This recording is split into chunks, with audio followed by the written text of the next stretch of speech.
Hello friends, आज मैं आपको कराने जा रही हूँ मैथ एनसीईआरटी क्लास 10th के एक्सरसाइज 3.1 चैप्टर 3।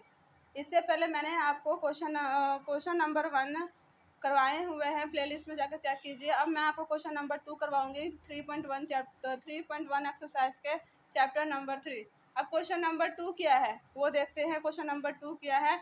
अगर आपको क्वेश्चन नंबर 1 या इंट्रोडक्शन में कहीं से भी डाउट है तो आप कमेंट बॉक्स में लिखिए। अब मैं आपको कराने जा रही हूँ क्वेश्चन नंबर 2 3.1 एक्सरसाइज का। क्या है?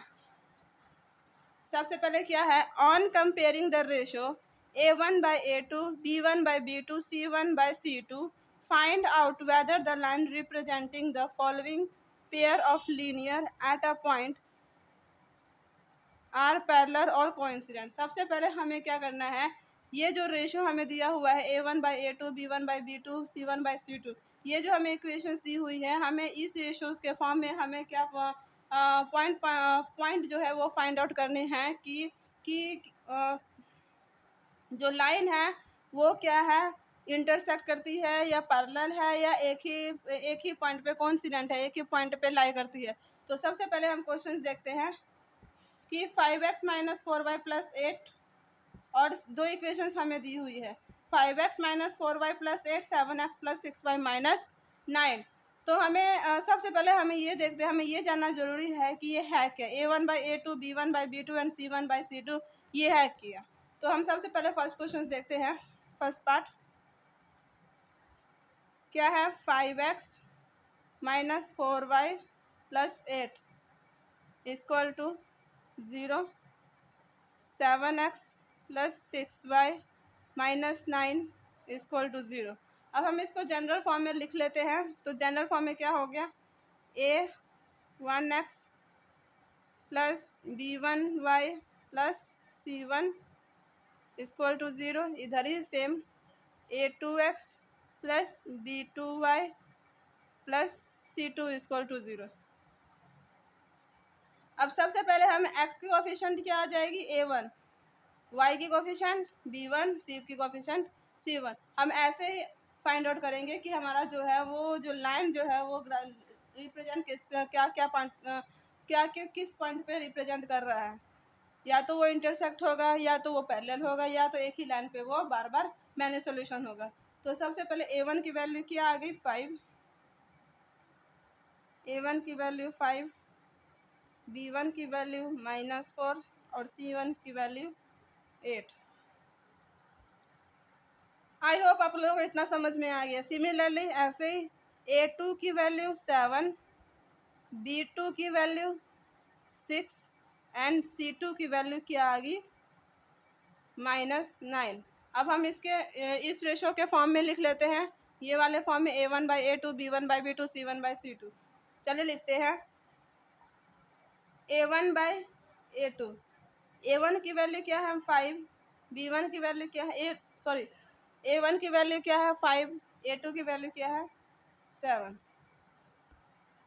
सिमिलरली अब b1/b2, तो b1/b2, तो b1 की वैल्यू क्या है -4 और b2 की वैल्यू क्या है -6। अगर कटिंग हो रही है तो वहीं पे कटिंग कर दो। तो 2 2 जा 4, 2 3 जा 6, तो इसकी क्या वैल्यू आ गई -2/3।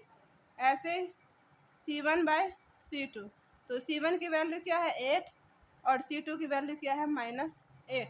अब हमें क्वेश्चंस में ही पता चल रहा है कि a1/a2 b1/b2 c1/c2 जो है वो नॉट इक्वल है। तो वही लिखते हैं a1/a2 not equal to b1/b2 not equal to c1/c2। ये कैसे है, सबसे पहले a1/a2 b1/b2 c1/c2। a1/a2 की वैल्यू क्या है 5/7, b1/b2 की वैल्यू -2/3, c1/c2 की वैल्यू 8/9। ये वैल्यू जो है वो इक्वल नहीं है एक दूसरे के। तो क्या हो गया, a1/a2 is not equal to b1/b2 not equal to c1/c2। तो ये जो पॉइंट है, ये इक्वेशंस क्या बोलती है, क्या करते हैं, इंटरसेक्ट करती है। क्योंकि ये एक दूसरे के साथ जो है कोई भी पॉइंट जो है वो कट ही नहीं हो रहे हैं, क्योंकि दोनों जो है नॉट इक्वल है। तो सबसे पहले हम इक्वेशंस क्या लिखेंगे, एक ही पॉइंट पे ये हो जाएगा। जैसे इंटरसेक्ट का क्या मतलब होता है, एक पॉइंट हो गया, दो पॉइंट हो गए, ये बीच में जो है एक ही पॉइंट पे वो क्या करते हैं, इंटरसेक्ट करते हैं। तो सबसे क्या हो जाएगा, so equation intersect at one point, ये एक ही पॉइंट पे क्या करता है, ये इंटरसेक्ट करती है। तो आई होप आप लोगों को ये इतना फर्स्ट क्वेश्चन कैसे किया क्या है इतना तो समझ में आ गया। ये इजी फॉर्म है, ये इजी मेथड है, आप लोगों को समझ में आ जाएगा अगर आप लोग ध्यान से कीजिएगा तो। अब दूसरा इक्वेशन देखते हैं, दूसरा क्या है, 9x + 3y + 12। तो दूसरा क्या है, 9x + 3y + 12 = 0 और 18x + 6y + 24 = 0। 18x + 6y + 24 = 0। हम इसको ऐसे ही फॉर्म में लिख लेंगे, A1 = कितना है, क्योंकि आप लोगों को तो फर्स्ट क्वेश्चन में इतना तो समझ में आ गया कि पहले जनरल फॉर्म होगी, फिर A1 की वैल्यू कितनी होगी। हमें तो पता है A1 की वैल्यू क्या आ गई, 5 है, B1 की वैल्यू 4 है। तो ऐसे लिखते हैं, चलिए हम आपको ऐसे ही इक्वल टू फॉर्म में लिखवा देते हैं, इक्वल के फॉर्म में लिखवा देते हैं। क्या हो सकता है, A1 जो है, A1 की वैल्यू क्या आ सकती है, 9, B1 की वैल्यू 3 और C1 की वैल्यू क्या आ गई, 12। वैसे ही A2 की वैल्यू आ गई 18, B2 की वैल्यू 6 एंड C2 की वैल्यू क्या आ गई, 24। अब हम वही रेशोज लिख लेते हैं, A1/A2 9/18, कट हो रहा है ना, 9 × 9 9 × 2 = 18, तो इसका क्या हो गया, 1/2। वैसे ही B1/B2, तो B1 की वैल्यू 3, B2 की वैल्यू 6, इसी ये भी कटिंग हो रहा है, 3 × 2 = 6, तो ये भी आ गई 1/2। ऐसे C1/C2, C1 12 24, तो क्या आ जाएगा, 1/2।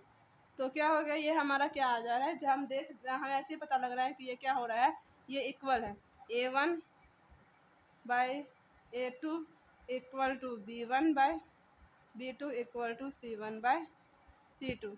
आई होप आप लोगों को कैसे आया ये क्वेश्चन समझ में आ गया होगा। तो ये क्या हो रहा है, ये इंसिडेंट कोइंसिडेंट लाइन है। सो लाइन्स आर कोइंसिडेंट, जो रेशो है वो क्या होता है, वो इक्वल है, जो रेशो है इसकी जो है वो क्या है, इक्वल है। तो कोइंसिडेंट का क्या मतलब होता है, पहले हम ये समझ लेते हैं इसका क्या मतलब हुआ। तो इसका क्या मतलब हुआ कि अगर हम इसका ग्राफ बनाएंगे, अगर हम इसका ग्राफ बनाएंगे या इसका ग्राफ बनाएंगे, तो आंसर क्या होगा, जैसे हम अगर इसका ग्राफ बनाए तो ऐसे इस फॉर्म में बना, तो अगर हम इसका ग्राफ बनाएंगे तो ये भी इसी फॉर्म में इसी लाइन पे आएगा, इसी पे लाइन पे, ये नीचे या ऊपर नहीं आएगा, एक ही लाइन पे दोनों जो है, अगर एक ही लाइन पे दोनों का ग्राफ बन रहा है तो क्या हो जाएगा, ये कोइंसिडेंट। जिससे इसमें ही मैनी सोल्यूशन है, क्योंकि यहाँ पे पॉइंट बन रहा है, यहाँ यहाँ यहाँ एक ही लाइन पे बहुत सारे पॉइंट बने, उसको क्या बोलते हैं, कोइंसिडेंट। तो क्या होगा, जिसमें जो रेशोज है वो क्या है, इक्वल है। तो ये कौन सी लाइन्स हो गई, कोइंसिडेंट लाइन। अब हम थर्ड देखते हैं, थर्ड पार्ट क्या है, थर्ड क्या है, 6x - 3y + 10, 6x - 3y + 10 = 0। और दूसरा क्या है, 2x - y + 9 = 0, 2x - y + 9 = 0।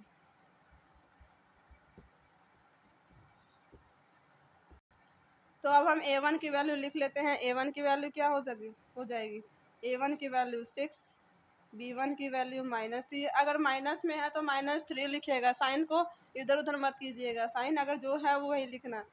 और C1 की वैल्यू क्या है, 10। वैसे ही A2 की वैल्यू क्या आ गई, 2, B2 की वैल्यू -1 एंड C2 की वैल्यू क्या आ गई, 9।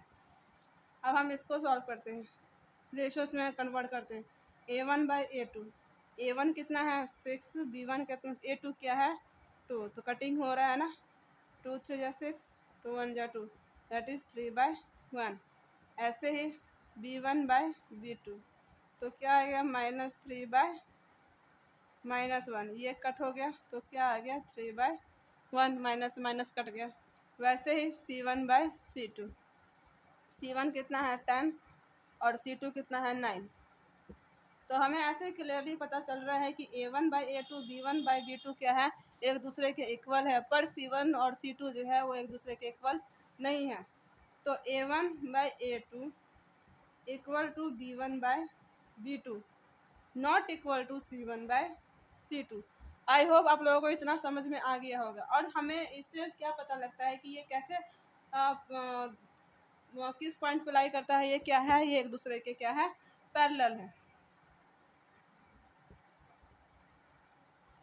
क्या है, पैरेलल। तो हम क्या लिखेंगे, so the lines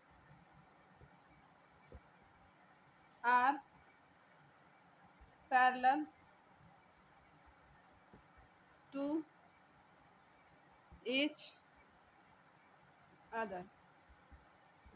I hope आप लोगों को इतना समझ में आ गया होगा। अगर आपको इस क्वेश्चन में कहीं से भी डाउट है तो आप कमेंट बॉक्स में लिखिए, मैं आपके क्वेश्चन को जल्द से जल्द सॉल्व करूंगी। अगर आपको ये वीडियो अच्छी लगे तो लाइक करें, सब्सक्राइब करें और कमेंट करें, और अपने दोस्तों को भी शेयर करें। अगर आपको इस चैप्टर के नोट्स चाहिए तो हमारा टॉपर्स ब्रेन्स का वेबसाइट बनने वाला है, आपको उस वेबसाइट पे सारे के सारे नोट्स मिल जाएंगे, जल्द ही बनने वाला है।